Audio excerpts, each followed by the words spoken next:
El tesoro de David, Salmo 33, por Charles Spurgeon. Título: este canto de alabanza no tiene título o indicación de autor. Nos enseña, dice Dickinson, a ver las sagradas escrituras como totalmente inspiradas por Dios y no atribuirle valor alguno a los escritores de las mismas.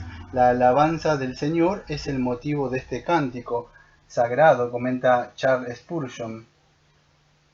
De qué modo tan absurdo tratan los filósofos el origen del mundo, que poco han razonado de modo sistemático sobre este tema tan esencial. Nuestro profeta resuelve la importante cuestión con un solo principio, y lo que es más notable, este principio que es expresado notablemente lleva consigo la evidencia más clara. El principio es: por la palabra del Señor fueron hechos los cielos y todo el ejército de ellos por el aliento de su boca. Versículo 6. Esta es la explicación más racional que se ha dado nunca de la creación del mundo. El mundo es la obra de una voluntad eficiente por sí misma, y este principio solamente puede explicar su creación. La doctrina de la providencia expresada en estas palabras: Dios considera las obras de los habitantes de la tierra, es una consecuencia necesaria de su principio. Dios formó sus corazones, y este principio es una consecuencia necesaria de lo que el salmista había indicado antes como explicación del origen del mundo. Una de las objeciones más espaciosa que se han opuesto nunca a la doctrina de la providencia es el contraste entre la grandeza de Dios y la pequeñez del hombre. ¿Cómo puede una criatura tan insignificante como el hombre ser objeto del cuidado y la atención de un ser magnífico como Dios? No hay objeción que pueda ser más espaciosa o en apariencia más invencible. La distancia entre el insecto más rudimentario y el monarca más poderoso, que pisa y aplasta a los reptiles sin menor consideración para ellos, es una imagen muy imperfecta de la distancia entre Dios y el hombre, lo que prueba que estaría por debajo de la dignidad del monarca al observar los movimientos de las hormigas o gusanos, e interesarse en sus acciones y castigaría o premiarías. Parece demostrar que Dios se desagradaría si observara, dirigiera, castigara o premiara a la humanidad, que es infinitamente inferior a él. Pero con un hecho basta para contestar esta objeción especiosa. Esto es que Dios ha creado la humanidad. ¿Se desagrada a Dios más al gobernar que al crear la humanidad? Comentaba Jane Sauton. Versículo 1. Alegraos, oh justos, en el Señor. El gozarse en las comodidades temporales es peligroso. Gozarse por sí mismo es necio. Gozarse en el pecado es fatal. Pero gozarse en Dios es celestial. Quien quiera tener el cielo dos veces tiene que empezar ya aquí a gozarse como los de allá, comentaba Spurgeon. El verbo hebreo, según los etimólogos, originalmente significa danzar de gozo, y por lo tanto es una expresión muy fuerte de viva exultación. Comentaba G. A. Alexander: no os gocéis en vosotros mismos, porque no es seguro si no gozaos en el Señor. Agustín: a los rectos le va bien la alabanza no va bien a los cantantes profesionales no perdonados. Es como zarcillo de oro en la nariz del cerdo. Los corazones torcidos aman la música torcida, pero los rectos tienen su deleite en el Señor. La alabanza es el vestido de los santos en el cielo.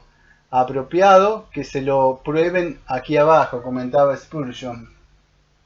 La alabanza no va bien, a menos que sea piadoso. La alabanza en la boca del pecador es como un oráculo en la boca de un necio, que poco apropiada es para él la alabanza de Dios si su vida deshonra a Dios, comentaba Thomas Watson. Agrada a Dios aquel cuyo agrado está en Dios, comentaba Agustín. Versículo 3. Cantarle. Cantar es la música de los santos. Han ejecutado este deber en grandes números, Salmos 147, versículos 1 y 2, en sus mayores apuros, Isaías 26, 19, en sus mayores luchas, Isaías 42, versículos 10 y 11, en sus mayores liberaciones y en sus mayores abundancias, Isaías 65, 14, comentaba John Wells. Hacerlo bien. Es lamentable escuchar alabanzas a Dios hechas descuidadamente. Todo cristiano debe esforzarse por cantar según las reglas del arte, de modo que cante al compás y afinado con toda la congregación, las melodías más dulces y las voces más dulces, con las palabras más dulces, son todas ellas poco para el Señor nuestro Dios. No las ofrezcamos de modo discorde y desagradable, comentaba Spurgeon. Tañendo con júbilo. La buena voluntad y el corazón han de ser conspicuos en la alabanza divina. Hay que cantar con ánimo, no languideciendo y arrastrándose. No es que el Señor no quiera oírnos, sino lo hacemos de modo vivo y bien alto. Pero no es el modo natural para una gran exultación. Los hombres gritan a la vista de sus reyes. ¿Nos vamos a ofrecer hosanas con júbilo al Hijo de David? Comentaba Spurgeon. Versículo 4. Porque recta es la palabra del Señor y toda su obra es hecha con fidelidad. Dios describe con una pluma que no hace borrones, habla con una lengua que nunca se traba, obra con una mano que nunca falla. Bendito sea su nombre. Versículo 5. De la misericordia del Señor está llena la tierra. Venid aquí astrónomos, geólogos, naturalistas, botánicos, químicos, mineros. Sí, todos los que estudian las obras de Dios, porque lo que tenéis que contarnos confirma esta declaración, desde el animalculo que pirutea en el rayo del sol, al leviatán en el océano, todas las criaturas deben su abundancia al Creador. Incluso el desierto sin caminos contiene algunas misericordias no descubiertas, y las cavernas del océano esconden tesoros de amor. La tierra podría haber estado llena de terror, lo mismo que de gracia, pero abunda en toda clase de bondades. El que no puede verlo y con todo vive en ella como el pez en el agua, merece morir. Si la tierra está llena de misericordia, ¿qué ha de estar lleno el cielo? Comentaba Spurgeon. Versículo 6. Es interesante notar la mención del Espíritu en la cláusula y todo el ejército de ellos por el aliento de su boca. La palabra aliento es la misma que se traduce en otros puntos por espíritu. Así las tres personas de la divinidad se unen al crear las cosas. Qué fácil para el Señor hacer los astros más poderosos y los ángeles más gloriosos. Una palabra, un aliento pudo hacerlo. Fue tan fácil para Dios crear el universo como para el hombre respirar, ¿no? Más fácil aún porque el hombre respira no de modo independiente, sino que pide prestado aliento de sus narices a su hacedor. Versículo 7. Él junta como un montón las aguas del mar. Él pone en depósito los abismos. Es posible que el texto se refiera a las nubes y a los depósitos de granizo y nieve y lluvia, estos tesoros de misericordia y riqueza para los campos de la tierra. Estas masas acuosas se hallan almacenadas para un uso futuro benéfico, la ternura abundante que se ve en la previsión de nuestro celestial. José, cuyo granero ya estaban llenos para el tiempo de la necesidad en la tierra. Estos almacenes pueden haber sido y fueron un tiempo municiones de venganza, ahora son parte del ministerio de misericordia, comentaba Spurgeon. Versículo 8. Tema al Señor toda la tierra, que no teman a otro en vez de él. ¿Ruge una fiera? Teme a Dios. ¿Acecha en emboscada una serpiente? Teme a Dios. ¿Te odia al hombre? Teme a Dios. ¿Lucha contra ti el diablo? Teme a Dios, porque toda la creación está bajo aquel a quien se te manda que temas, comentaba San Agustín. Versículo 9. Porque él dijo, y fue hecho. Feliz el hombre que ha aprendido a apoyarse en la segura palabra de aquel que hizo los cielos, comenta Spurgeon. Versículo 10. El Señor frustra el plan de las naciones. Cuantos más se oponían a la verdad los fariseos de antaño y sus sucedores los prelados, ahora más prevalece la reforma de Alemania, prosperó en gran manera por la oposición papista. Sí, cuando dos reyes, entre muchos otros, escribieron contra Lutero, a saber Enrique VIII de Inglaterra y Ludovico de Hungría, y tomaron parte de la controversia, esto hizo que muchos entraran en curiosidad e investigaran la cosa, y el resultado fue un estímulo y inclinación general hacia las opiniones de Lutero. Richard Young de la librería cristiana y anula las maquinaciones de los pueblos. Sus persecuciones, calumnias y falsedades son como bolas de nieve estrellándose contra una pared de granito, sin efecto ni resultado alguno. El Señor se enseñorea sobre el mal y aún del mal saca bienes. La causa de Dios nunca está en peligro. Las artimañas infernales son superadas por la sabiduría infinita y la malicia satánica se ve en jaque ante el poder que no tiene límites. Comentaba Spurgeon.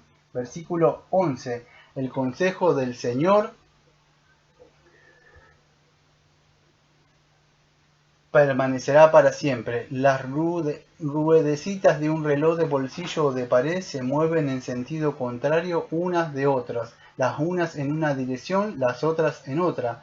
Con todo, sirven, según el propósito del artesano, para mostrar el tiempo o para hacer que suene la hora. Así, en el mundo la providencia de Dios se puede ver que circula por todas sus promesas, los unos de una forma, los otros de otra. Los hombres buenos van en una dirección, los malos en otra, pero todos, en conclusión, ejecutan la voluntad y centran su propósito en Dios, el gran creador de todas las cosas, comentaba Richard Sibbald.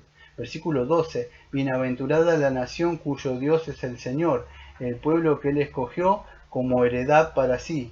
Un hombre puede tener su nombre estampado en crónica y sin embargo perderse en el nombre, cincelado en mármol perdurable, pero aún así perece, puesto sobre un monumento igual al Coliseo, y a pesar de ello ser cubierto de ignominia, escrito en las puertas de un hospital, pero ir al infierno, grabado en la fachada de su propia casa, pero la casa está en posesión de otro. Todos estos casos son de escrituras en el polvo sobre el agua, en que los rasgos perecen tan pronto como han sido trazados. No demuestra que el hombre sea feliz como el necio, no podía probar que Poncio Pilato era feliz porque tenía su nombre escrito en el credo. Pero el verdadero consuelo para un hombre es cuando por la seguridad recibida puede llegar a la conclusión de su alma, de que su nombre está escrito en las hojas eternas del cielo, en el libro de la elección de Dios, que nunca serán envueltas en las hojas de la oscuridad, sino que seguirán legibles por toda la eternidad. Comentaba Thomas Adam. Algunas veces he equiparado los grandes hombres del mundo y los hombres buenos del mundo con las consonantes y vocales del alfabeto. Las consonantes son de mayor tamaño, ocupan la mayor parte de la sala y hacen bulto, pero creedme, las vocales, aunque son en menor número y son las más pequeñas, son las más útiles, las que producen mayor sonido. No hay pronunciación sin las vocales. Ah, queridos, aunque los grandes hombres del mundo ocupen el lugar y se exhiben por encima de los demás, no son sino las consonantes, un grupo de consonantes mudas y sordas en su mayor parte. Los hombres buenos son las vocales usadas y más útiles en todo momento. Un buen hombre ayuda con sus oraciones, un buen hombre aconseja con sus advertencias, un buen hombre se interpone con su autoridad. Esta es la pérdida que lamentamos, que hemos perdido un buen hombre. La muerte ha borrado un vocal. Temo que habrá más silencio allí donde ahora falta, silencio en la cama, silencio en la casa, silencio en la tienda, silencio en la iglesia, silencio en la parroquia, porque en todas partes era un vocal y un buen hombre en todos los sentidos, comentó John Kitchin en el sermón de un entierro. Versículo número 15. Observa a todos los moradores de la tierra. Dos hombres dan limosna a un pobre. Uno busca una recompensa en el cielo, el otro busca alabanza de los hombres. Tú en los dos ves una cosa, Dios entiende dos cosas, porque Él entiende también lo que está dentro y Él ve sus fines, sus intenciones. Él entiende todas sus obras, comentaba Agustín. Versículo número 16. El rey no se salva por la multitud del ejército. El poder de los mortales es falso y los que confían en él están engañados. Las hileras apretadas de hombres armados no han sido capaces de sostener un imperio o incluso la vida del monarca cuando han sido emitido un decreto del Tribunal del Cielo proclamando la derrota del mismo, comentaba Spurgeon. En la batalla de Arbela, los ejércitos de Persia eran en número de medio a 1.000.000 de hombres, pero fueron totalmente derrotados por el Alejandro, que no contaban con más de 50.000 y antes el poderoso Darío fue vencido. Napoleón entró en Rusia con 500.000 de hombres, pero un invierno terrible deshizo su ejército y él terminó prisionero en la roca solitaria de Santa Elena. Este versículo ha venido siendo comprobado a lo largo de la línea de la historia. Los batallones más fuertes se derriten como copos de nieve cuando Dios está en contra de ellos, comentaba Charles Spurgeon. El ojo del Señor está sobre los que le temen. Mira al sol cuando proyecta su luz y su calor sobre el mundo en su curso general, y verás que brilla sobre buenos y malos con la misma influencia, pero deja que sus rayos se concentren en un cristal de aumento. Entonces comprobarás que enciende el objeto que toca, pero los que le rodean no sufren este efecto. De la misma manera, en la creación, Dios mira todas sus obras con un amor general y se agrada de todas. Oh, pero cuando Él se complace en proyectar los rayos de su amor y hace que estos brillen sobre sus elegidos en Cristo, entonces sus afectos son inflamados, en tanto que los otros solo reciben una influencia leve. La gracia común que brilla un poco sobre cada uno, comentaba Richard Osborne, versículo 19, para librar sus almas de la muerte. La mano del Señor va con su ojo, su soberanía preserva a aquellos a quienes observa en su gracia. Los rescates y restauraciones son como un mosaico que sustenta la vida de sus santos. La muerte no puede tocarlos hasta que el rey firma su licencia y le deja partir. Entonces su toque ya no es mortal, sino inmortal. No nos da la muerte, sino que mata nuestra mortalidad, comenta Spurgeon. Versículo 20, nuestra alma, no nuestras almas, sino nuestra alma, como si todos ellos tuvieran una. ¿Y cuál es la expresión de Dios según el profeta? Les daré un corazón y un camino. Y así los dos discípulos que iban a Emaús exclamaron en la sorpresa de su descubrimiento: ¿no ardía nuestro corazón dentro de nosotros? Por ello, al principio de esparcirse el evangelio, se decía: la multitud de ellos creía en un solo corazón y una sola alma. Hemos visto varias gotas de agua sobre la mesa que al ser puestas en contacto se juntan en una. Si los cristianos se conocieran mejor entre sí, fácilmente se unirían, comentaba William Hyde. Nuestra alma espera en el Señor, nuestra ayuda y nuestro escudo es Él. Hay una historia excelente de un joven que se hallaba navegando en medio de una furiosa tempestad, y cuando todos los pasajeros estaban desesperados por el terror, él era el único que estaba tranquilo. Cuando le preguntaron la razón de su tranquilidad, contestó: el piloto del barco es mi padre, y sé que mi padre hará bien las cosas. El Dios sabio grande, que es nuestro Padre, desde toda la eternidad ha decretado cuál será el resultado de todas las guerras y el final de todos los tumultos. Él es nuestro piloto, Él se halla al timón, y aunque el barco, la iglesia o el Estado hallen a punto de naufragar, podemos estar tranquilos que nuestro piloto tendrá cuidado de nosotros. No se hace nada en este parlamento inferior que es la tierra sin que antes no sea decretado en el superior, que está en los cielos. Las ruedas pequeñas vienen regidas por las mayores. No se venden 5 gorriones por un cuarto, dijo Cristo. Un gorrión no vale ni medio cuarto, y no hay hombre que no tenga el valor de un cuarto. Y ningún hombre se le hará ni un cuarto de daño más de lo que Dios ha decretado desde la eternidad, comentaba Edmund Calamy.